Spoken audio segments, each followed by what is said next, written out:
Allô tout le monde! Aujourd'hui, vu que j'ai pas fait grand chose de productif, j'ai pas vraiment de bons vidéos à vous montrer. Et vu que la plupart de mes journées, je lis beaucoup, moi j'ai vraiment une lectrice très productive, disons, si je peux dire comme ça. J'ai décidé, en fond, de vous parler des livres que je lis. Donc si vous aimez pas les livres, si vous avez pas le temps de lire des livres, regardez pas le vidéo, c'est juste moi qui vous parle d'un livre, là. Donc, mais si ça vous tente d'avoir des suggestions de livres, ben, vous pouvez regarder les vidéos. Donc, il y en a beaucoup qui me demandent, ah, tu lis, est-ce que tu vas à la bibliothèque en Australie? Non, parce que j'ai encore plein de livres que j'ai pas encore lus. En fait, j'ai des piles et des piles de livres. Donc, le premier livre, dans le fond, que je vais parler, c'est le livre que j'ai terminé dernièrement, donc le livre de Ellen DeGeneres. Si vous aimez Ellen DeGeneres, c'est vraiment un must. C'est un livre drôle. C'est pas de la fiction, c'est de la biographie. Mais en fait, elle parle pas vraiment de sa vie. En fait, elle parle un peu de sa vie de tous les jours. Elle parle du monde, de la société, des petits trucs anodins. Et connaissant Ellen DeGeneres, a fait des jokes avec ça. Donc, c'est vraiment un beau livre. C'est vraiment une lecture très légère, fun à lire. Si ça ne vous tente pas de lire quelque chose de trop lourd, je vous conseille Ellen DeGeneres. C'est son troisième livre, je crois. Celui-là, il s'appelle Seriously, I'm Just Kidding. Donc, c'est vraiment une citation si vous aimez Ellen DeGeneres. Si vous aimez Twilight, j'ai acheté dernièrement le graphic novel, le volume 2. J'avais le volume 1 déjà, donc j'ai acheté le 2. Dans le fond, c'est bande dessinée. C'est vraiment une bande dessinée sur Twilight, le premier roman. Donc, si vous aimez Twilight, c'est juste un truc le fun à lire. Regardez, les dessins sont vraiment beaux. Si vous connaissez quelqu'un qui veut savoir l'histoire de Twilight, mais qui n'a pas envie vraiment de regarder le film ou de lire le livre, bah, vous pouvez toujours lui donner le graphic novel. C'est aussi un bon moyen, si vous n'aimez pas le film, c'est quand même très près du roman, cette version-là. Presque tout ce qui se passe dans le roman, c'est dans le graphic novel. Donc, si vous aimez aussi les bandes dessinées, ben, tout est là-dedans. Twilight, bande dessinée et tout. Un autre livre que j'ai lu dernièrement, ça s'appelle Forbidden. C'est écrit par une auteure britannique, je crois. Et vraiment, ça c'est lourd. Enfin, le livre est assez épais, mais l'histoire, c'est très très lourd. C'est vraiment pas une histoire que je m'attendais.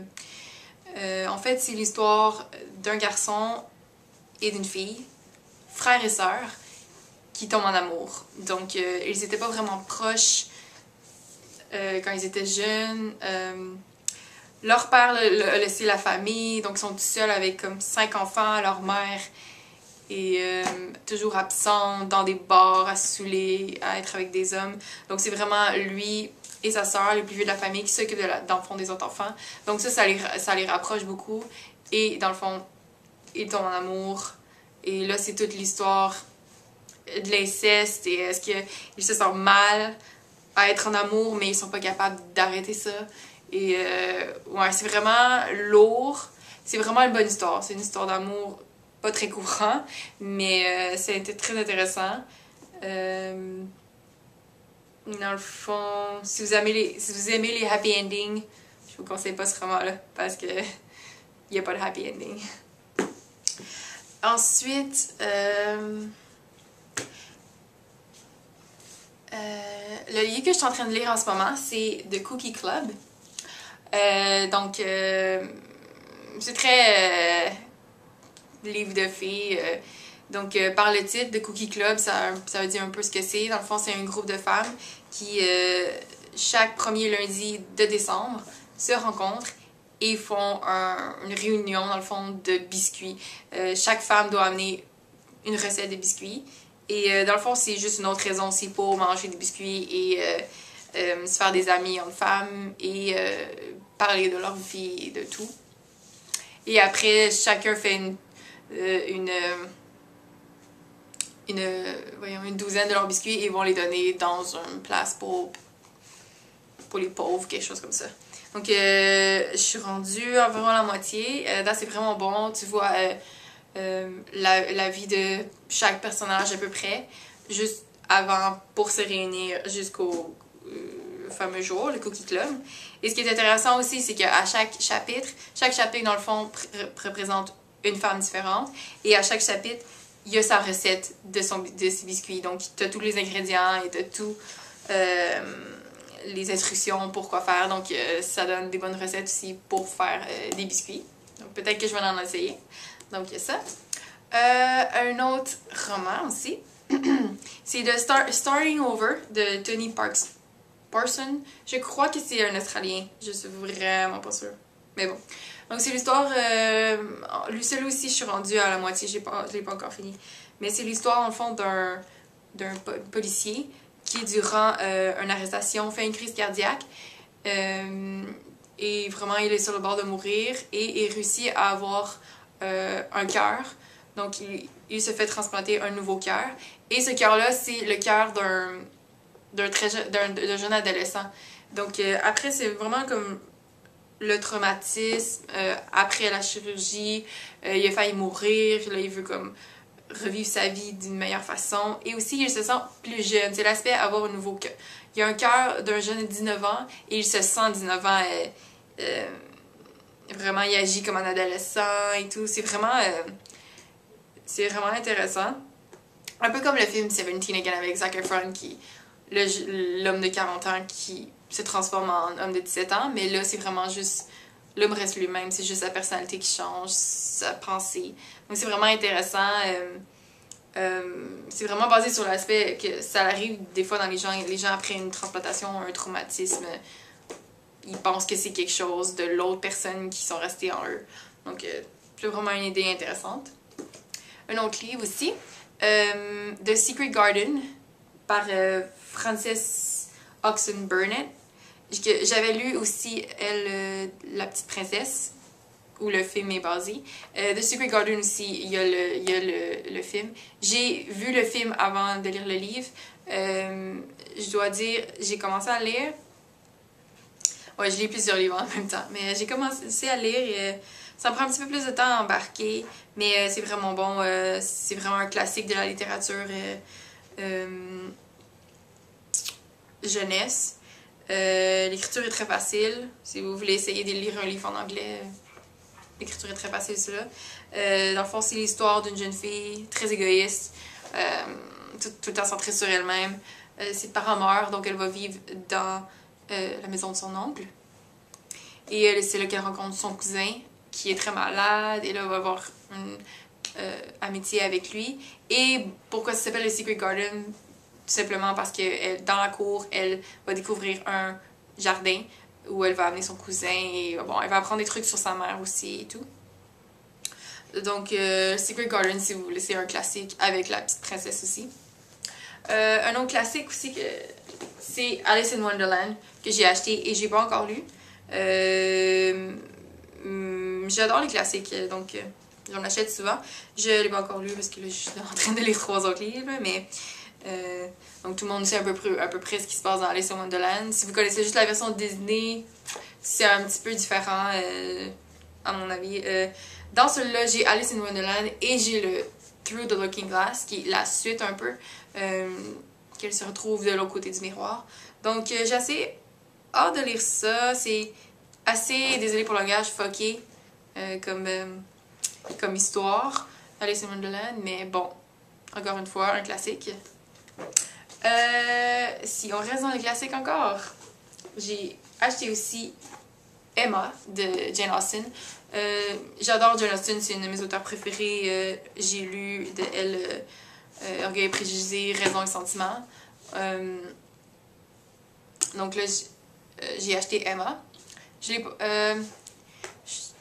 assez excitée de le lire. Je l'ai acheté en anglais. Donc, Jane Austen en anglais, c'est un petit peu plus dur pour moi. Parce que, bon, c'est écrit dans les années 1800. c'est un petit peu plus dur l'écriture à cette époque-là. Mais ouais, du Jane Austen, c'est vraiment du bon classique pour les filles, là, c'est vraiment bon. Emma aussi, c'est un rôle, c'est un personnage qui m'intrigue vraiment beaucoup parce que c'est vraiment une fille qui se mêle de la vie de tout le monde. Elle essaie de elle est un peu le matchmaker, elle essaie de rendre tout le monde en couple. Et ça met souvent de la merde dans plein de vies de tout le monde. Donc ouais, j'ai vraiment hâte de lire ça. J'ai aimé les autres romans de Jane Austen, donc j'imagine que je vais aimer ça-là aussi. Et aussi Jane Eyre de Charlotte Brontë, un long classique, dans le même style de Jane Austen. J'ai vu le film dernièrement. Je dois dire que j'ai pas été accrochée par le film, quoique le film visuellement était très beau, mais je sais pas, ça m'accrochait pas. Donc je sais pas si je suis très excitée à lire le livre encore. Je sais que apparemment c'est une grande histoire d'amour. Jane Eyre qui était un peu rejetée durant toute son enfance et qui va aller vivre chez un monsieur pour être la gouvernante de sa fille. Et bien sûr, elle va tomber en amour avec cet homme-là. Ouais, donc... mais je veux pas trop fier au film parce que souvent les adaptations sont pas au-delà du roman. Donc, je vais quand même le lire. Un livre que j'ai acheté aussi, que j'ai très surprise d'acheter, c'est Elixir de Hilary Duff. Ouais, Hilary Duff qui a écrit des romans. Mais bon, j'avais lu la pochette, je trouvais que ça avait l'air très intéressant. Donc, c'est un livre policier. Je pense que c'est l'histoire d'une fille, son père disparaît, donc là, il y a toute une enquête parce qu'elle veut ravoir son père. Je crois que c'est ça, je me rappelle plus. Je vais le lire et je vous tiens au courant. Donc, on va voir si Hilary Duff écrit aussi bien que ce qu'elle chante. Ensuite, j'ai The Gathering de Kelly Armstrong. C'est une nouvelle série, j'avais lu une série d'elle. Je pense qu'il a écrit ça. Ouais, The Summoning, qui était une trilogie, qui était très bon. Histoire d'une fille qui voyait des fantômes. Il y avait des loups-garous aussi, des magiciens. C'était vraiment bon. Donc, si vous aimez le supernaturel, je vous conseille des romans de Kelly Armstrong. C'est super bon, c'est très intriguant. On a toujours envie de savoir ce qui se passe. L'autre livre que j'ai acheté, c'est The Perks of Being a Wallflower. C'est vraiment aussi un autre classique de littérature jeunesse. C'est par Stephen Chbosky. Il va y avoir un film bientôt sur ce roman-là avec Emma Watson, si vous connaissez bien, une très chère Hermione Granger. Donc, c'est l'histoire d'un gars, 17 ans, je crois, ou 18 ans. Dans le fond, il se sent vraiment pas à l'aise à l'école. Il trouve qu'il ne fit dans rien. C'est vraiment, dans le fond, il n'est pas populaire. Fait qu'il essaie de se faire des amis. Et c'est vraiment tout l'univers du secondaire. Il découvre le sexe, la drogue. Il y a des problèmes de famille et toutes ces affaires-là. Si vous aimez L'Attrape-Cœur, qui est un classique, donc moi j'ai vraiment bien aimé. Ça c'est vraiment dans le même style. C'est apparemment un très bon roman. C'est à peu près les romans que j'ai ici avec moi. Donc j'ai encore plusieurs, vraiment beaucoup à lire. Si vous voulez plus de livres que vous voulez que je vous conseille, gênez-vous pas à demander d'écrire dans la petite barre en bas sur les commentaires ou sur Facebook si vous êtes amis avec moi sur Facebook. Ouais, parce que là, c'est les livres que j'ai en ce moment avec moi, mais je pourrais vous conseiller plein d'autres livres. J'en ai vraiment beaucoup. Donc, c'est ça. J'espère que de votre côté, vous avez toujours un bon livre à lire. C'est toujours le fun d'avoir un livre. Je trouve que c'est bien d'avoir toujours un livre sur soi pour passer le temps ou juste pour essayer des fois aussi de sortir un peu de notre univers, oublier un peu notre vie qui nous tracasse et aller dans un autre univers. Donc, sur ce, bonne lecture et à la prochaine fois!